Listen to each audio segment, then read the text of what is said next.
Kisah ini dibuka dengan Joe, seorang pria yang hidup dengan beban masa lalu yang tidak pernah benar-benar hilang. Luka itu terus menghantuinya sampai pada titik Joe mencoba mengakhiri hidupnya sendiri. Joe memasang kantong plastik di kepalanya, membiarkan dirinya perlahan kehabisan napas sambil menghitung mundur dari angka 50. Namun di tengah proses itu, sesuatu membuatnya berhenti. Joe berubah pikiran, seolah masih ada alasan baginya untuk tetap bertahan. Setelah itu, Joe kembali ke kenyataan yang sudah sangat akrab baginya, pekerjaan. Joe berada di sebuah kamar motel, tempat Joe baru saja menyelesaikan tugasnya, yaitu membunuh seseorang. Tanpa membuang waktu, Joe langsung membersihkan seluruh ruangan dengan sangat teliti. Setiap sudut diperiksa, setiap barang yang bisa menjadi bukti, ia singkirkan. Semua dilakukan dengan rapi dan tanpa kesalahan, seolah itu sudah menjadi kebiasaan yang mendarah daging. Barang-barang kotor Joe kumpulkan, lalu dibuang ke tempat sampah di luar. Saat Joe merasa semuanya sudah aman, Joe berjalan santai meninggalkan lokasi. Namun ternyata ada seseorang yang melihatnya. Pria itu mencoba menyerang Joe, mungkin karena curiga atau panik. Tapi Joe bukan orang yang mudah dilumpuhkan. Dengan cepat, ia mengatasi situasi tersebut dan membunuh pria itu tanpa meninggalkan jejak berarti. Bahkan, wajahnya tetap bersih tanpa noda.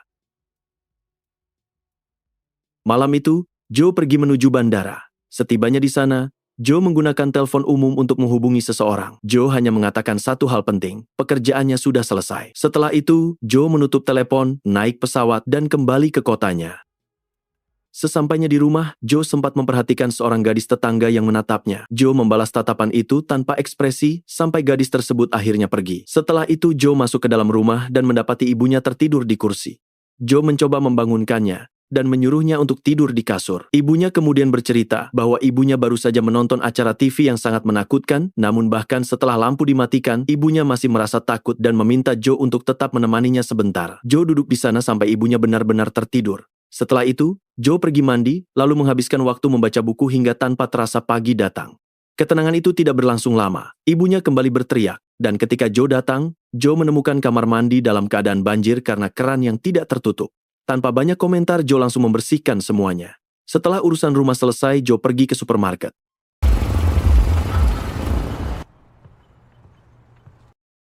Di sana, Joe bertemu dengan Angel, seorang perantara yang sering membawakannya pekerjaan.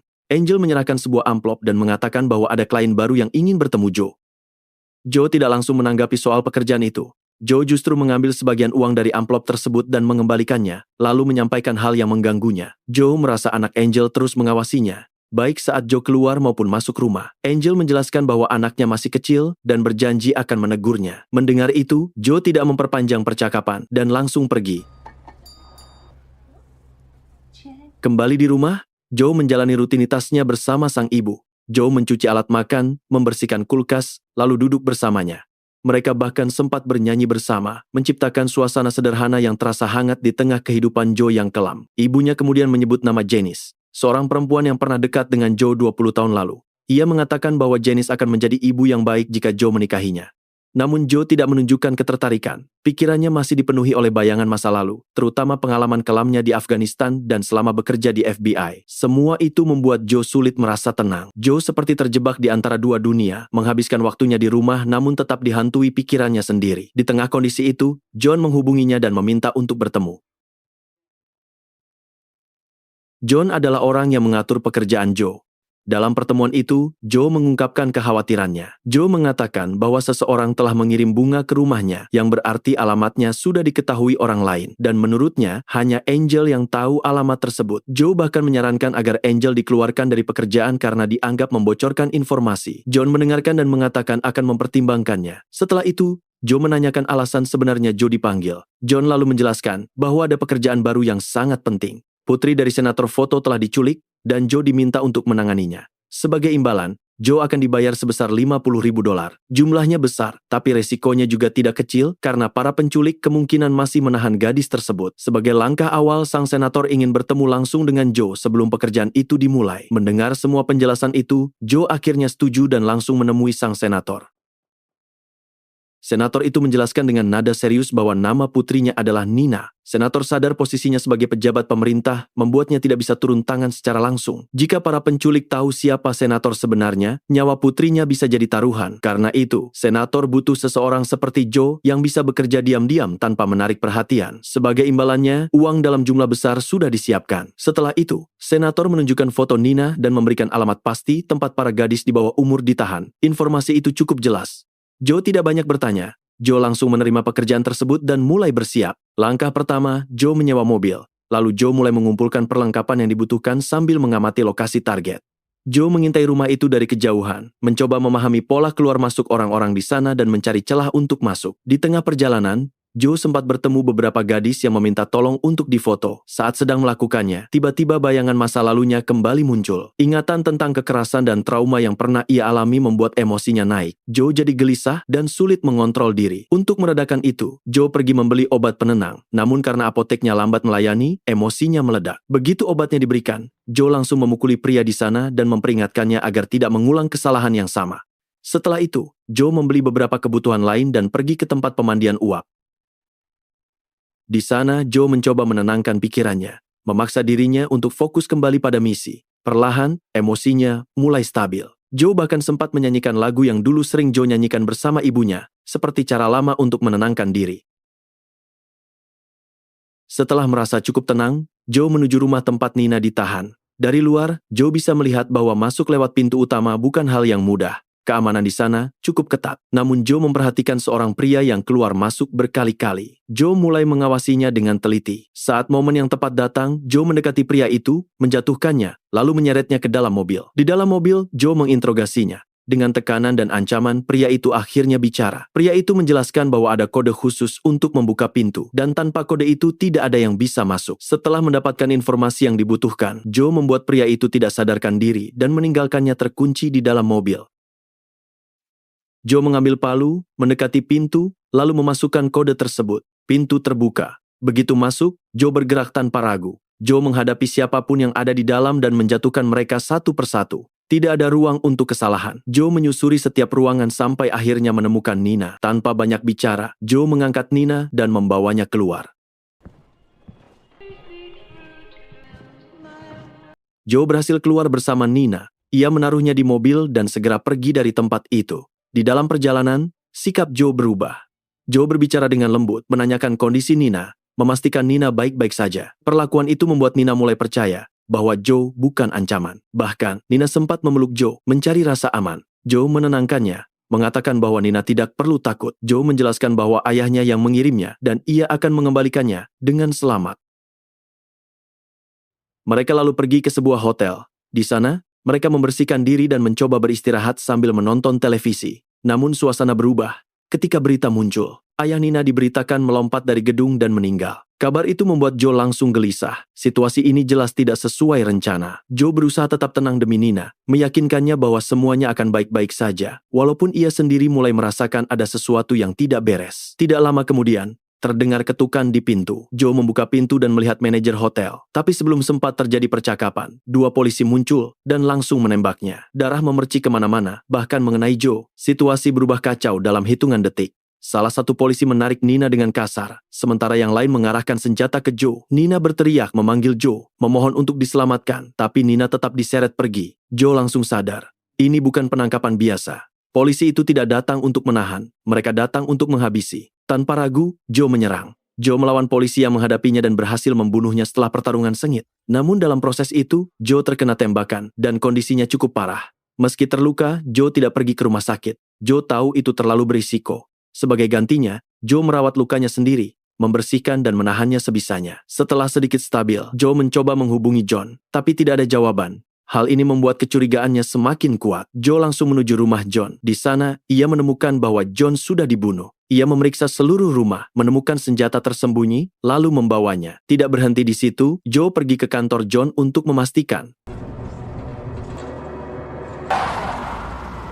Dan benar saja, Joe menemukan mayat John tergeletak. Dari kondisinya, jelas John disiksa sebelum dibunuh. Ini menguatkan dugaan Joe bahwa semuanya sudah di luar kendali. Joe langsung teringat Angel, yang kemungkinan besar juga dalam bahaya. Joe mencoba menghubunginya, tapi di sisi lain, dua pembunuh bayaran sudah lebih dulu datang. Mereka menodongkan senjata ke Angel dan anaknya, lalu membunuh keduanya tanpa ragu. Joe semakin tertekan. Joe tahu sekarang dirinya juga menjadi target. Joe segera kembali ke rumahnya. Dengan penuh kewaspadaan, Joe tidak masuk lewat pintu depan. Joe memilih jalur belakang dan masuk secara diam-diam. Perlahan, Joe naik ke lantai atas. Di sana, Joe melihat ibunya terbaring di tempat tidur. Namun begitu mendekat, kenyataan pahit langsung terasa. Ibunya sudah tidak bernyawa. Joe berdiri di sana, melihat tubuh ibunya, dan untuk pertama kalinya semua beban yang ia tahan runtuh begitu saja. Joe kehilangan satu-satunya orang yang masih tersisa dalam hidupnya.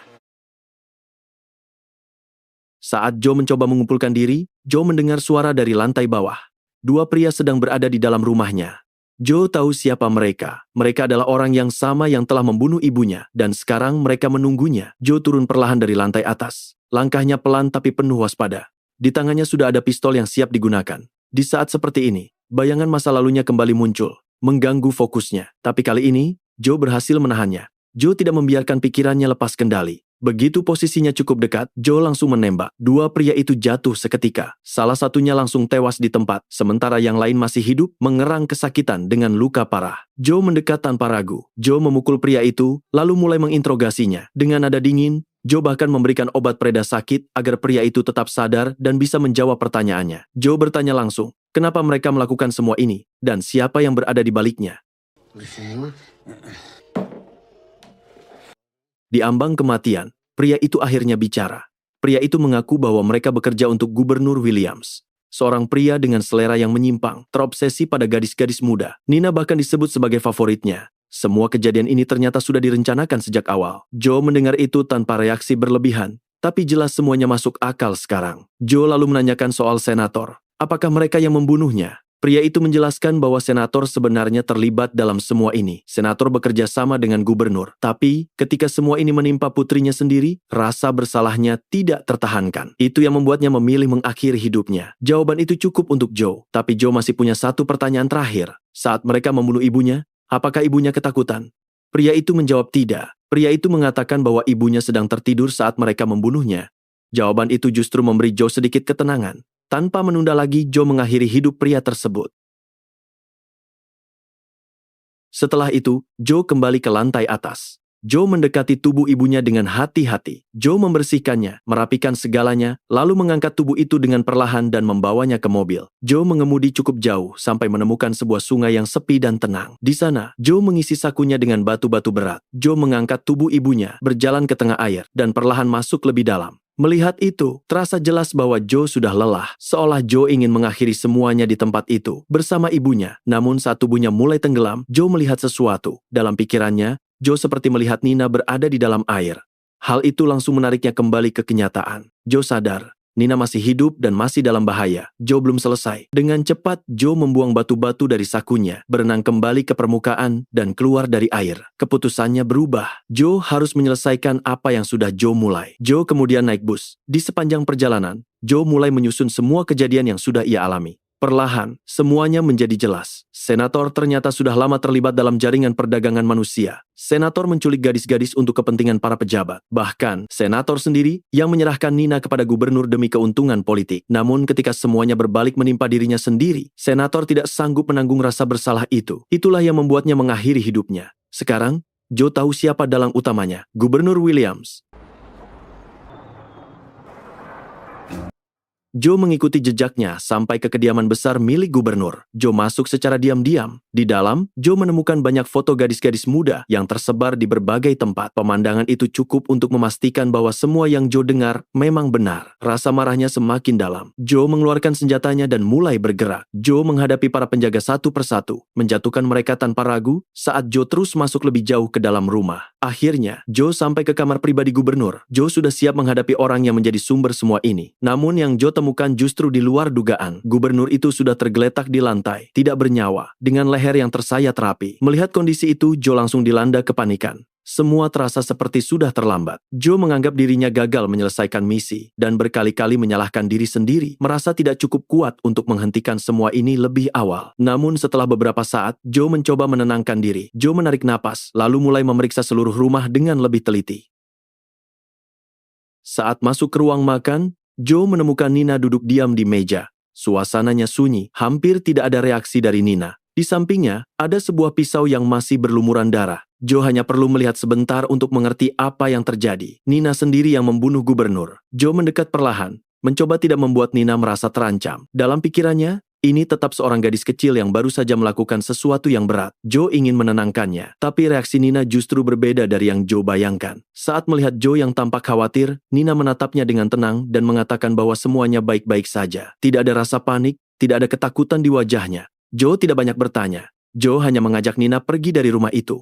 Mereka meninggalkan tempat yang penuh kekerasan itu tanpa menoleh lagi. Beberapa waktu kemudian, mereka berhenti di sebuah kedai makan yang cukup sepi. Suasananya sederhana, jauh dari semua kejadian yang baru saja mereka alami. Di sana, Nina menatap Joe dan bertanya dengan jujur, apa yang akan mereka lakukan sekarang, dan kemana mereka akan pergi. Joe menjawab dengan pelan. Joe bilang mereka bisa pergi kemana saja yang Nina mau, dan melakukan apa saja yang Nina inginkan. Tidak ada rencana pasti, hanya kebebasan untuk memilih arah. Nina kemudian izin ke kamar kecil, meninggalkan Joe sendirian di meja. Saat itulah, pikiran Joe mulai kembali dipenuhi suara-suara yang tidak bisa Joe hindari. Semua trauma, semua kekerasan yang pernah Joe alami, kembali muncul dan menekan dirinya. Joe seperti tenggelam dalam pikirannya sendiri. Dalam kondisi itu, Joe membayangkan sesuatu yang gelap. Joe melihat dirinya mengeluarkan senjata dan menembak kepalanya sendiri di tempat itu. Namun tepat saat bayangan itu terjadi, Nina kembali dari kamar kecil. Nina mendekati Joe dan membangunkannya. Joe tersadar, semua itu ternyata hanya ada di pikirannya. Sebuah halusinasi, gambaran dari kondisi mentalnya yang masih rapuh. Nina lalu menatap Joe dan berkata bahwa mereka sebaiknya pergi dari sana karena hari itu sebenarnya terasa indah. Joe tidak membantah. Joe bangkit dari kursinya lalu berjalan keluar bersama Nina. Mereka melangkah menuju cahaya matahari, meninggalkan semua bayangan gelap yang selama ini terus menghantui Joe.